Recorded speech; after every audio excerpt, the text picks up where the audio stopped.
गिबियाव बिएन बड' निउस चेनेलाव बयखौ बरायबाय। चेनेलाव गोदानब्ला अन्नानै चेनेलखौ साबस्क्राइब खालाम आरो खौरांखौ मोजां मोनोब्ला लाइक खालामना हो। दानिया खौरांखौ जोबजासिम फारियै खोनासंलांदो।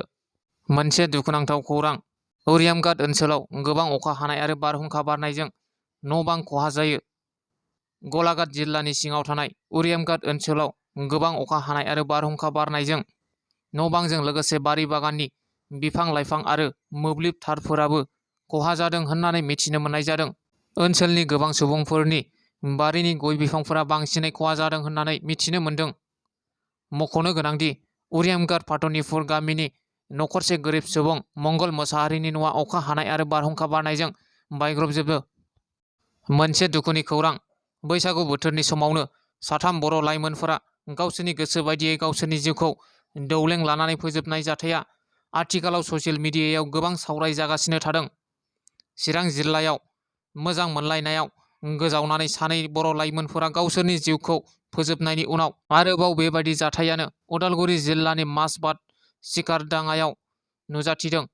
सिकारदाङानि अन्जु बसुमतारिया गावनि बेसेन गोसा जिउखौ दौलें लानानै फोजोबनानै लादों। बेबायदि जाथायखौ लानानै गोबाङानो गिखांनायखौ फोरमायदों। बिथाङा मा जाहोननि थाखाय गावनि जिउखौ फोजोबनानै लादों बिनि गुबै जाहोनखौ रोखा मोननाय जायाखै। गिख्रंथाव बारहुंखा बारनायाव सासे आइजोनि जिउ खहा जायो। जनाइनि मुनमुनि गालिघाटआव बे जाथाया जादों।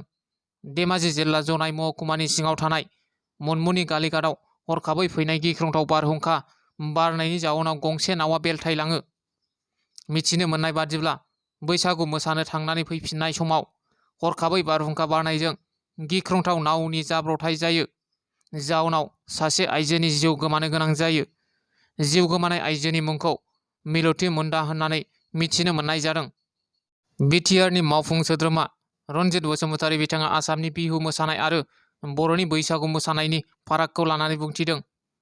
थांनाय बोसोरनिख्रुइ देग्लाय बोसोरनि बैसागु फालिनाया मोजांसिन जादों होनना इएम रनजित बसुमतारी बिथाङा बुंदों आरो बुंदोंदि देग्लाय बोसोराव आसामनि बिहु मोसानाय Guinness book of world record खालामनो हादोंब्लाबो बर'नि बैसागु मोसानायजों रुजुजाया होननानै बिथाङा बुंबावो आरो बुहुमनि मोसानायानो बर'नि बैसागु मोसानायखौ चेलेन्ज खालामनो हाया आरो बुंदोंदि बर'नि बैसागु मोसानाय दामनाय देनाय एबा बर'नि कालचारा धोरोमजों सोमोन्दो गैया आरो बुंबावदोंदि माहारिनि जायखिजाया मिउजिकेल इन्सट्रुमेन्टफोरा धोरोमनि मिउजिकेल इन्सट्रुमेन्ट जानो हाया।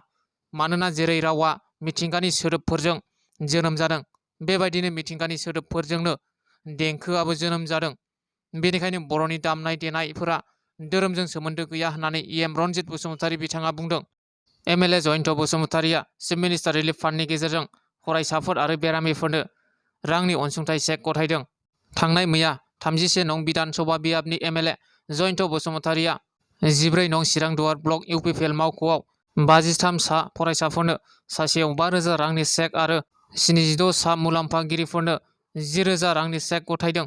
आरोबाव मैयानि समावनो सालाखाथि ब्लक इउपिपिएलनि मावख'आव गोरिब नखरनि 82 सा फरायसाफोरनो सासेयाव 5,000 रांनि चेक आरो 24 सा बेरामिफोरनो देहा फाहामथायनि थाखाय 10,000 रांनि चेक गथायनानै होदों।